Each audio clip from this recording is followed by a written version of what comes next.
श्री रामचरितमानस बालकांड भाग 2।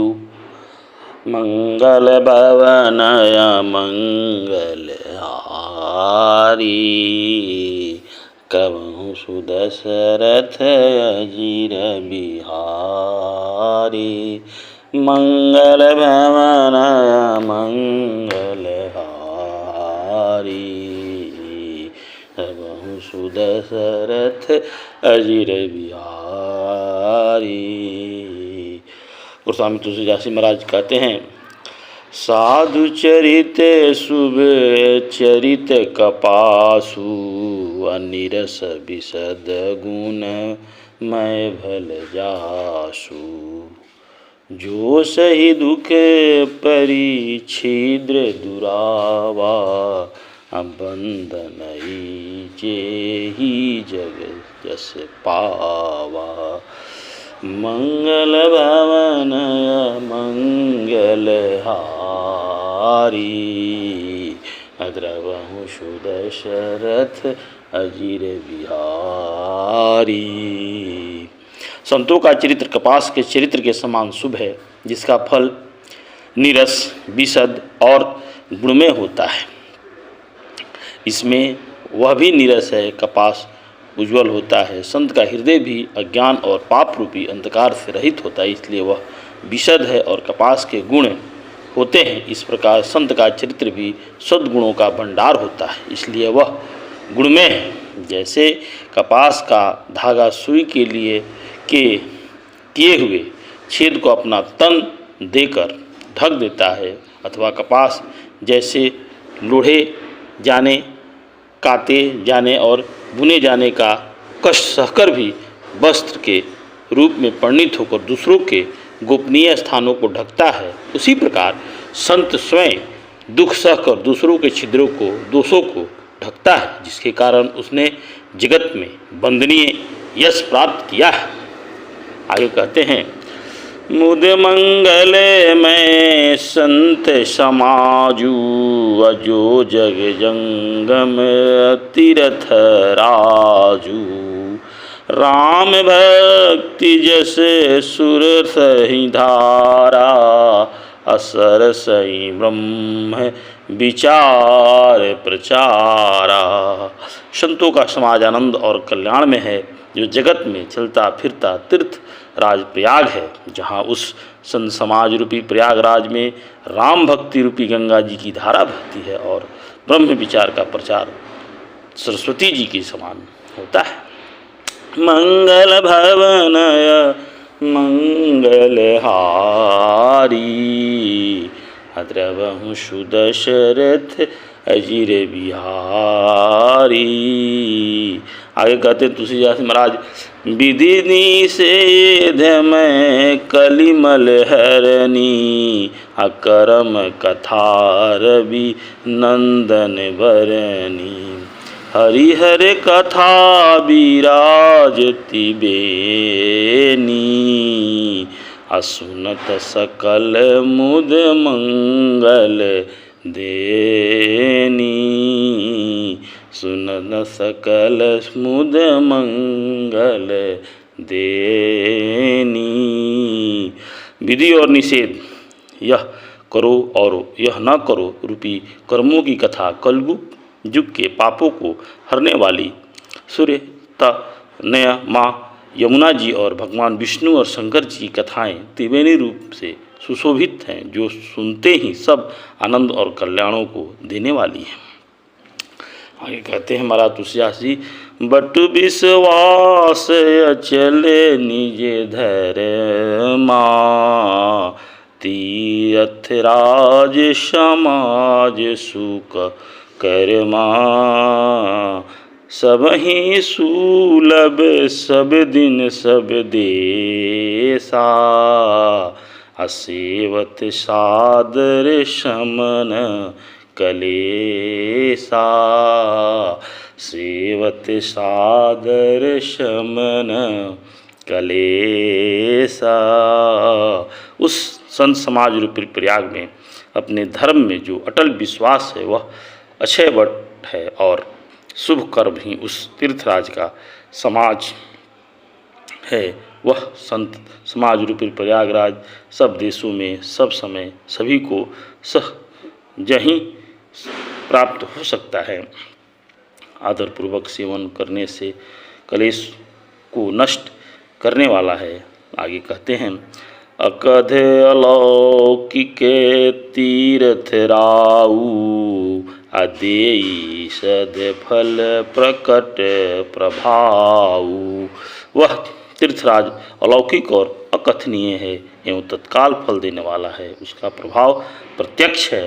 मंगल भवन मंगल हारी, द्रवहु सुदशरथ अजीर बिहारी।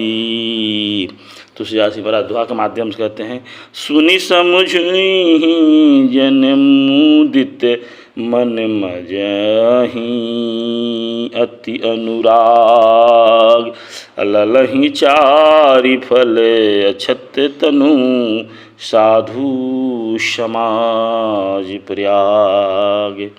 जो मनुष्य इस संत समाज रूपी तीर्थराज का प्रभाव प्रसन्न मन से सुनते हैं और समझते हैं और फिर अत्यंत प्रेम पूर्वक इसमें गोते लगाते हैं, वे इस शरीर के रहते ही धर्म अर्थ काम मोक्ष चारों फल पा जाते हैं। आगे कहते हैं, मंजन फल पेखियु तत्काला, अका कहूँ पिक बकऊँ मराला, सुनि अचरज करे जनि कोई, असत संगति महिमा नहीं कोई, सत्य संगति महिमा नहीं कोई। इस तीर्थराज में स्नान का फल तत्काल ऐसा देखने में आता है कि कौवे कोयल बन जाते हैं और बगुले हंस यह सुनकर कोई आश्चर्य न करे, क्योंकि सत्संग की महिमा छिपी नहीं है। आगे कहते हैं, बाले की नारद घटे जोनी, निज निज मुख कही निज होनी, जलधर थल जर नभ चरे नाना, अजे जड़ चेतन जीव जहाना। वाल्मीकि जी, नारद जी और अगस्त्य जी ने अपने अपने मुखों से अपनी होनी जीवन का वृत्तांत कही है। जल में रहने वाले, जमीन पर रहने वाले और आकाश में विचरने वाले नाना प्रकार के जड़ चेतन जितने जीव इस जगत में हैं, सबके बारे में वर्णन किया है। मंगल भवन मंगल हारी, द्रवहु सुदशरथ अजीर बिहारी, मति कीरति गति भूति भलाई, अजब जेहि जतन जहाँ जेहि पाई, सो जानब सतसंग प्रभाऊ, आलोकहु वेद न आने उपाऊ। उनमें से जितने भी जिस समय जहाँ कहीं भी जिस किसी यत्र से बुद्धि कृति सद्गति विभूति ऐश्वर्य और भलाई पाई है, सब सत्संग का ही प्रभाव समझना चाहिए। वेदों में और लोक में इनकी प्राप्ति का दूसरा कोई उपाय नहीं है। बिनु सत्संग विवेक न होई, राम कृपा बिनु सुलभ न सोई, सत्संगत मुद मंगल मूला, असोई फल सीधि सब साधन फूला, सोई फल सीधि सब साधन फूला। मंगल भवन मंगल हारी, द्रवहु द्रवहु सुदशरथ जीर बिहारी। सत्संग के बिना विवेक नहीं होता है। श्री राम जी की कृपा के बिना वह सत्संग सहज में मिलता नहीं है। सत्संग आनंद और कल्याण की जड़ है। सत्संग की सिद्धि प्राप्ति ही फल है और सब साधन तो फूल है। आगे कहते हैं स्वामी जी, सठ सुधरहि सतसंगति पाई, अपारस परस कुधात सुहाई। विधि बस सूजन कु संगत परहि, अफनि मनि सम नीज गुण अनुसरहि। फनि मनि सम नीज गुण अनुसरहि।